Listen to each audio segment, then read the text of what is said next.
¿Qué tal? Muy buenas noches. Bienvenidos a esta sesión síncrona de el tema técnicas del presupuesto de capital.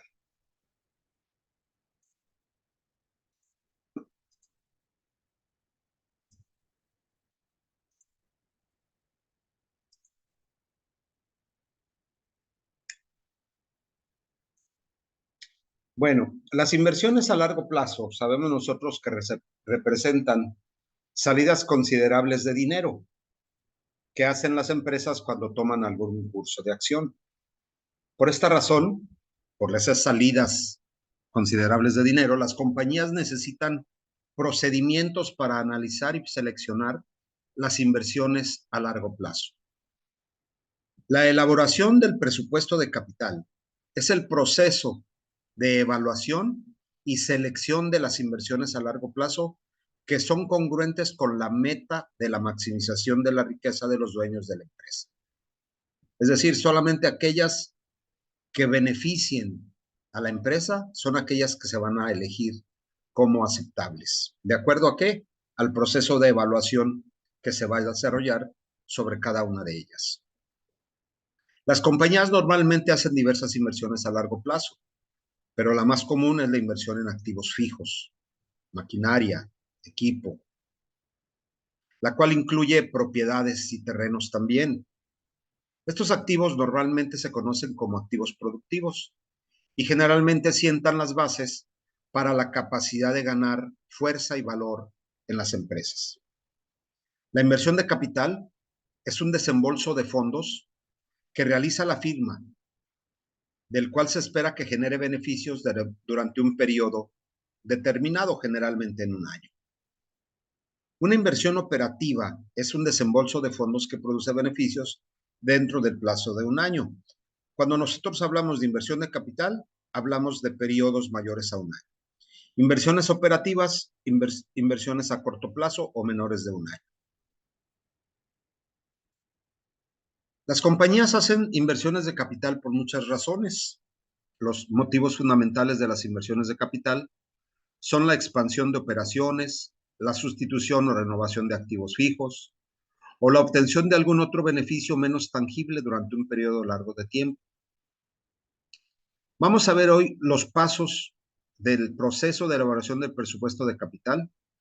Vamos a hacer el uso de las técnicas para evaluar estas inversiones y también vamos a identificar cuáles son las formas o eh, las actividades que deben de realizarse en el proceso del presupuesto de capital, desde la elaboración de los flujos de efectivo hasta su evaluación.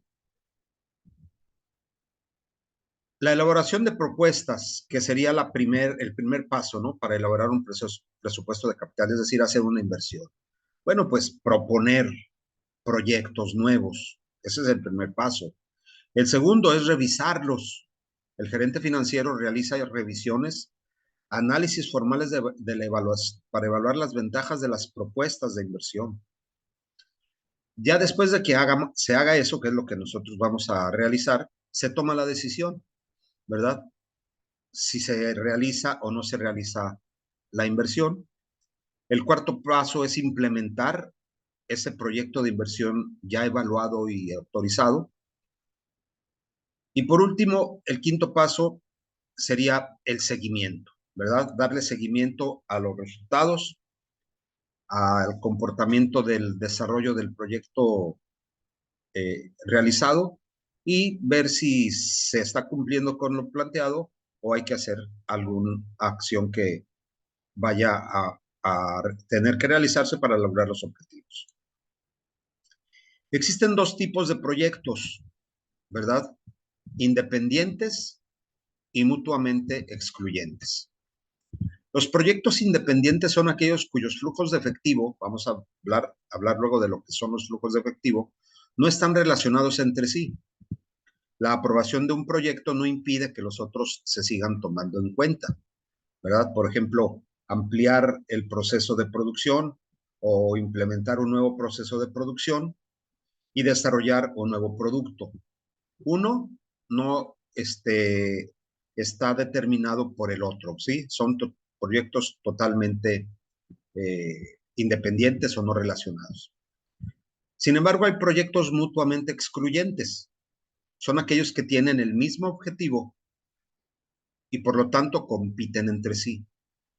La aprobación de uno impide que los otros con el mismo objetivo se sigan considerando. Por ejemplo, una empresa que necesita incrementar su capacidad de producción podría obtenerla, uno, mediante la expansión de la planta, dos, la adquisición de otra compañía, o tres, la contratación de producción con otra empresa, lo que se conoce como maquilas. Evidentemente, la aceptación de cualquier opción elimina la necesidad inmediata de las otras.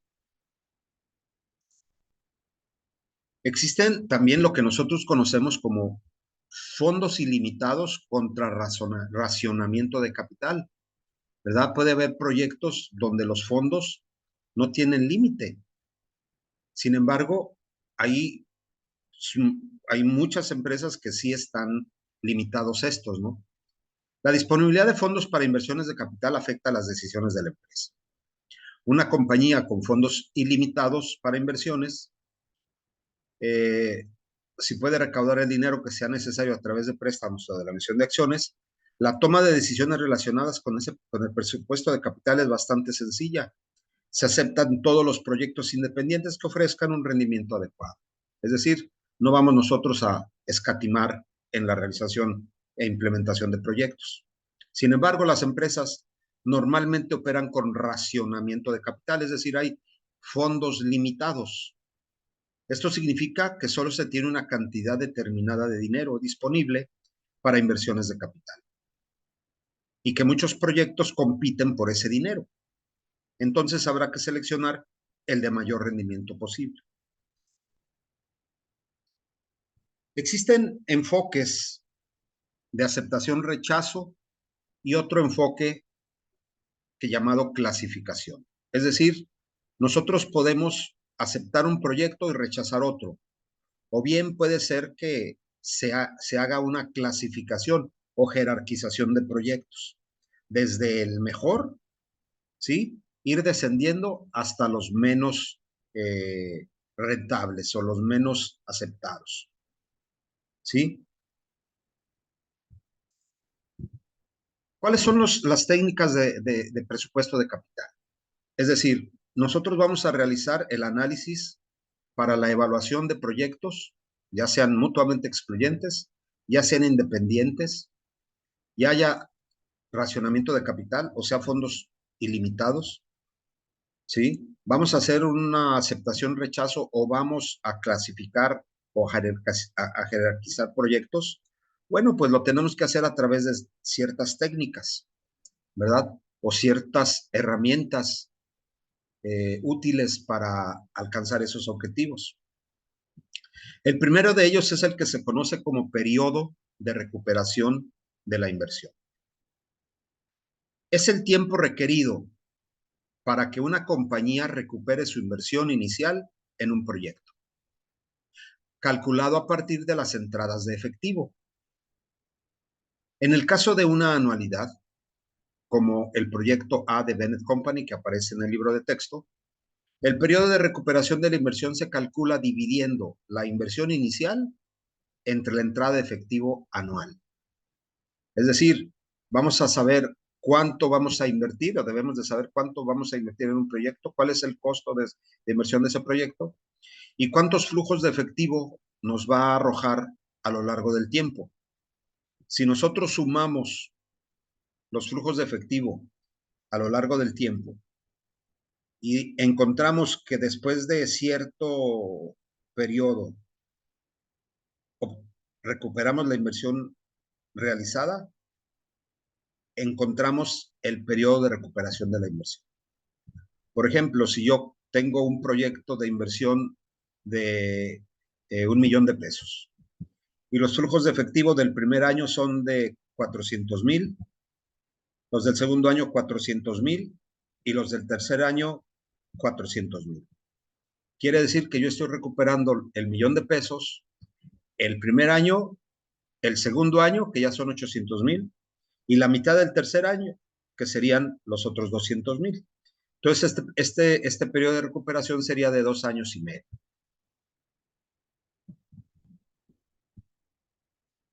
Para un flujo mixto de entradas de efectivo, como el que les menciono, las entradas de efectivo anuales deben sumarse hasta recuperar la inversión inicial.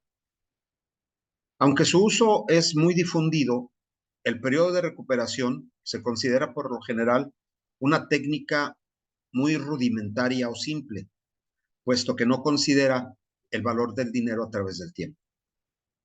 No considera el costo del capital. Sin embargo, es muy útil y se presenta de manera frecuente antes de realizar el proyecto. Se dice, mira, el periodo de recuperación es tanto, que ayuda también a tomar decisiones. Aquí tenemos un ejemplo. El periodo de recuperación de la inversión se usa para tomar decisiones de aceptación o rechazo y se aplican los siguientes criterios. Si el periodo de recuperación de la inversión es menor que el periodo de recuperación máximo aceptable, se acepta el proyecto. Es decir, se determina un periodo de recuperación máximo. Y si el periodo de recuperación de ese proyecto es menor a ese periodo determinado como máximo, el proyecto se acepta. Si el periodo de recuperación de la inversión es mayor que el periodo de recuperación máximo, pues el proyecto se rechaza. Si dijéramos en el ejemplo del $1,000,000 que el periodo de recuperación máximo aceptable fuera 3 años, bueno, pues el proyecto se acepta porque se recuperó en 2 años y medio. Pero si el periodo de recuperación hubiera sido 2 años, se rechaza porque no alcanza a cubrirse en 2 años, necesita medio año más. Aquí tenemos en pantalla un ejemplo, ¿verdad? En el cual nosotros podemos considerar eso. Dice, el proyecto A tiene una inversión inicial de 42,000, ¿verdad? El primer año genera 14,000, el segundo 14,000, el tercero 14,000. Y ya en el tercer año, pues ya tuvo flujos acumulados por 42,000. Quiere decir que este proyecto se recupera en 3 años. En el caso del proyecto B, los flujos para una inversión inicial de 45,000, perdón, el primer año 28,000, 12,000 del segundo ya suman 40,000, y en el tercer año son 10,000, es decir, se requieren 5,000 de ese año, que serían los 45,000 faltantes. Asumimos que se obtienen en el medio año y el periodo de recuperación sería 2 años y medio, ¿verdad? En el caso del proyecto A son 3 años. Por lo tanto, se aceptaría el proyecto B en lugar del proyecto A. La técnica que sí considera el valor del dinero a través del tiempo es la que se conoce como valor presente neto, ¿sí? Este método descuenta los flujos de efectivo a una tasa determinada con anterioridad, que se conoce como la tasa de rendimiento mínima aceptable, o bien que puede ser utilizada como el costo de capital. Si el valor presente neto del proyecto evaluado es mayor que 0, el proyecto se acepta. Si ese resultado es negativo, pues el proyecto se rechaza. Aquí tenemos la fórmula del valor presente neto. Decimos que es menos la inversión inicial, que es la que aparece aquí, menos II, más la sumatoria de los flujos de efectivo descontados a una tasa. Esa tasa es K. ¿Cuántos flujos? Pues T es el número de flujos. Los flujos pueden ser iguales o pueden ser mixtos, ¿verdad? El criterio de decisión, pues es el que les menciono yo, ¿no? Si es mayor que 0, se acepta; si es menor que 0, se rechaza.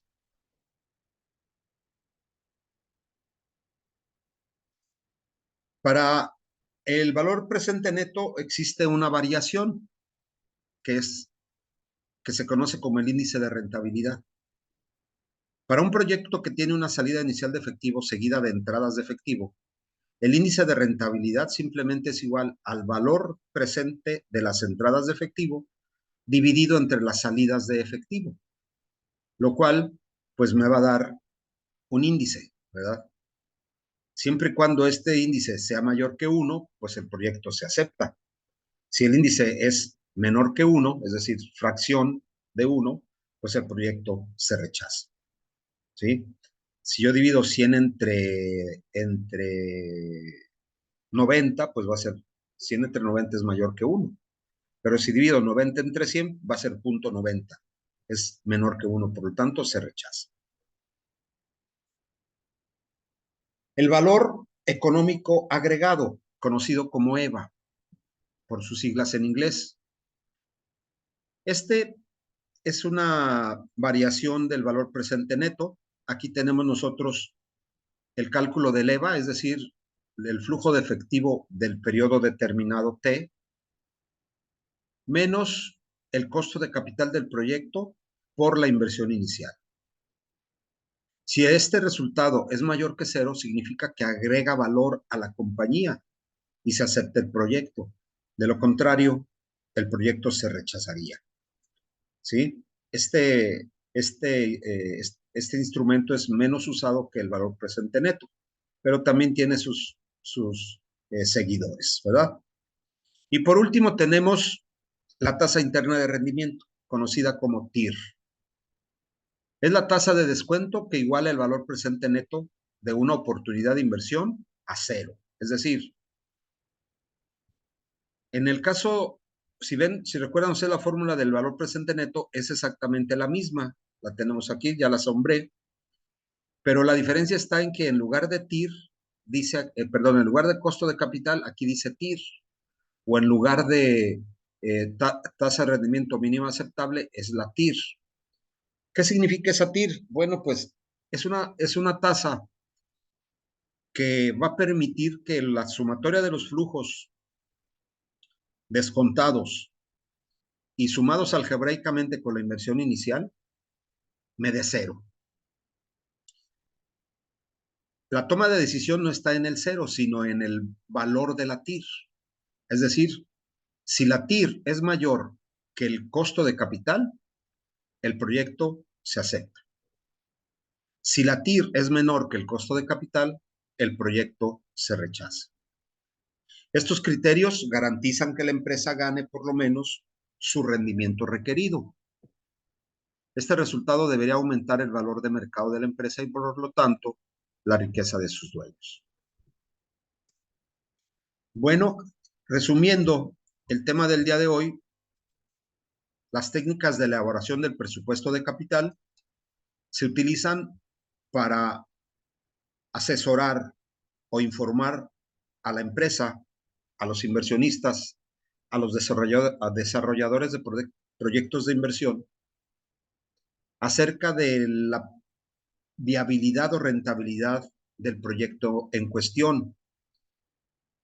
¿A través de qué? Pues a través de técnicas conocidas como técnicas del presupuesto de capital, entre las que se encuentra el periodo de recuperación de la inversión, es decir, el número de años en los cuales la empresa va a recuperar lo invertido, el valor presente neto, que es el resultado de descontarle a los flujos de efectivo descontados a una tasa de rendimiento mínima aceptable la inversión inicial.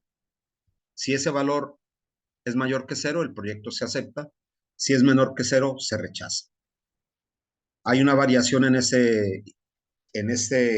herramienta que es el índice de rentabilidad, que en lugar de una resta es una división.